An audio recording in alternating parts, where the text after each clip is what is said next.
Good evening সবাইকে। Good evening বলছি কারণ সকাল থেকে ব্লগটা শুরু করতে পারলাম না, বিকেল থেকেই শুরু করেছি। সেই কারণে সবাই কেমন আছো? আশা করছি ভালো আছো, আর আমরাও বেশ ভালো আছি। আজকে হলো 2রা অক্টোবর, বৃহস্পতিবার, আর আজকে শুভ বিজয়া। সবাইকে শুভ বিজয়ার অনেক শুভেচ্ছা। আর প্রত্যেকটা বাঙালির সত্যি মন খারাপ, কারণ একটা বছর অপেক্ষা করেছিল, কিভাবে যে 4-5টা দিন কেটে গেল বুঝতেই পারলাম না। আবার অপেক্ষায় সেই দুর্গাপূজার অপেক্ষাতে রয়েছি, কিন্তু মন খারাপ করে তো কিছু হবে না, মাকে বিদায় দিতেই হবে। তারপরে এখানে মেয়ের বায়নাতে ড্রাগন কেটে দিচ্ছিলাম, আর এই ড্রাগনগুলো চাষ হয় আমাদের গ্রামেতেই, আর এগুলোর ওজন প্রায় 500-700 গ্রাম করে। ভিডিওতে এতটা বোঝা যায় না, তবে এই লালটা বেশি খেতে ভালো লাগে, মিষ্টি হয়, আর সাদাটা একটু নোনতা লাগে সেই কারণে। তারপরে ফ্রিজে রেখে বের করে খেলে আরও একটু টেস্টি লাগে সেই কারণে। তারপরে এখানে কেটে দিচ্ছিলাম। এটা কিন্তু বাচ্চাদের পুরোটা দেওয়া একদমই উচিত না, আমি কেটে দিচ্ছি, কিন্তু আমার মেয়েকে দিলে খেয়ে নেবে, কিন্তু ওকে একদমই দেওয়া যাবে না, ওর থেকে আমরা কিছুটা খেয়ে নেব। তারপরে এখানে ড্রাগন কেটে খাওয়ার পরে আমরা দেখতে যাব রথ দেখতে। রঘুনাথ বাড়িতে রথ টানা হবে, সেই কারণে সবাই জানে বিখ্যাত রথ, প্রায় হাজার বছরেরও আগে এই রথযাত্রা বা মেলা শুরু হয়েছিল, তো এখনও সেইভাবেই চলতে আছে। তো আজকে থেকে সেই রথ বা মেলা শুরু, সেই কারণে। তো আমার বিয়ে হয়েছে 6 বছর হয়ে গেছে, আমি এখনও পর্যন্ত দেখিনি, আজকেই ফার্স্ট। তো আগে থেকে প্রোগ্রাম করেই রেখেছি, আজকে রথ টানা দেখব সেইভাবে।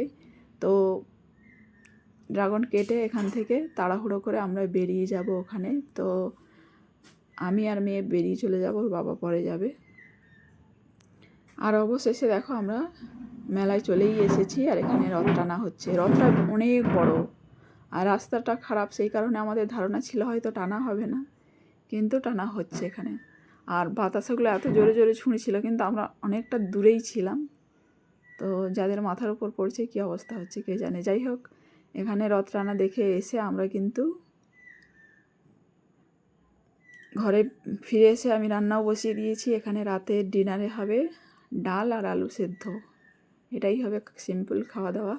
তবে রাতের বেলা মানে এই খাবারটাই আমার বেশি ভালো লাগে, আমার নয়, আমার ফ্যামিলিতে সবাই পছন্দ করে। তো সেইভাবে আর হচ্ছে পেঁয়াজগুলো ছাড়িয়ে নিচ্ছিলাম,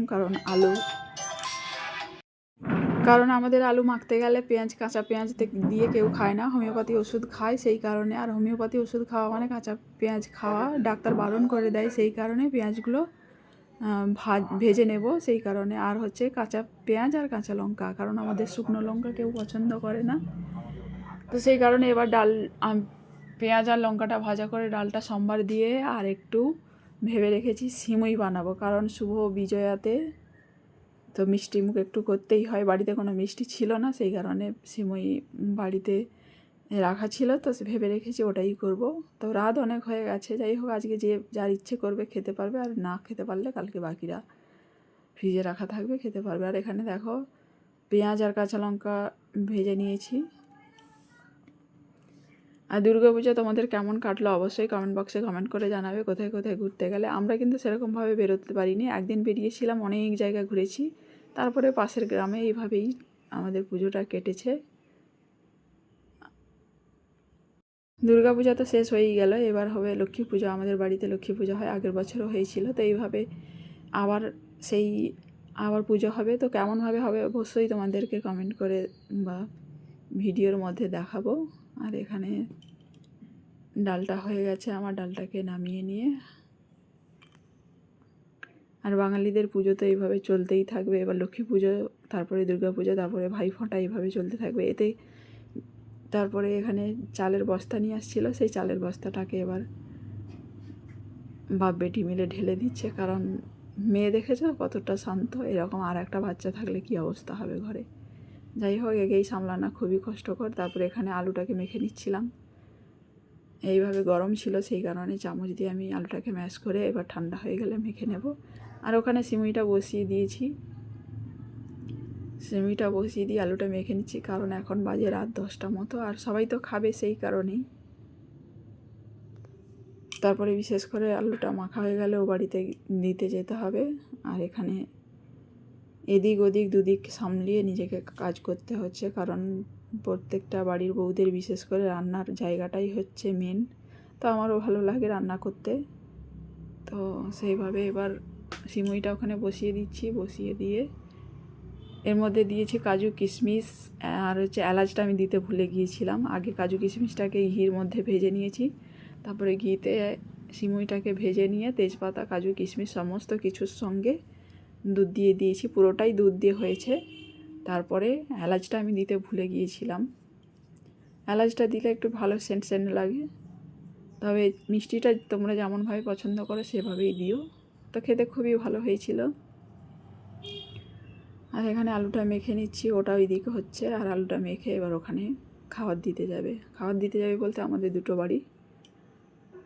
এবার আমরা ওখানেই আগে থাকতাম, কিছু ফ্যামিলির কারণে আমরা এখানে চলে আসি, এখানেই আমরা থাকি।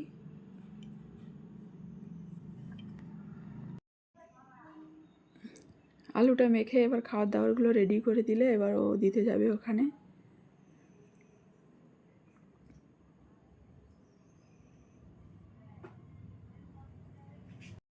তারপরে এখানে প্রায় দেখো আলুটা আমার মাখা হয়ে গেছে একদম বলতে পারো। তারপরে এই আলুটাকে, কারণ আমার ফ্যামিলিতে 5 জন, 5 জনের 5টা করে নিয়েছি, দিয়ে এবার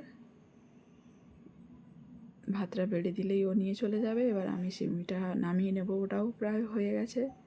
এদিক ওদিক দুদিক সামলাতে সামলাতে যাই হোক সব কাজ কমপ্লিট করে ফেলেছি। আর এখানে দেখো পায়েসটা কত সুন্দর হয়েছে দেখতে, কালারটা বিশেষ করে খুবই সুন্দর, একদম সাদা ফ্রেশ। যাই হোক ভিডিওটা এই পর্যন্ত, তোমাদের সঙ্গে দেখা হচ্ছে নেক্সট ভিডিও নিয়ে। ততক্ষণে সবাই ভালো থাকবে, সুস্থ থাকবে। সবাইকে থ্যাংক ইউ অ্যান্ড টাটা। আর অনেক রাত হয়েছে সেই কারণে সবাইকে গুড নাইট।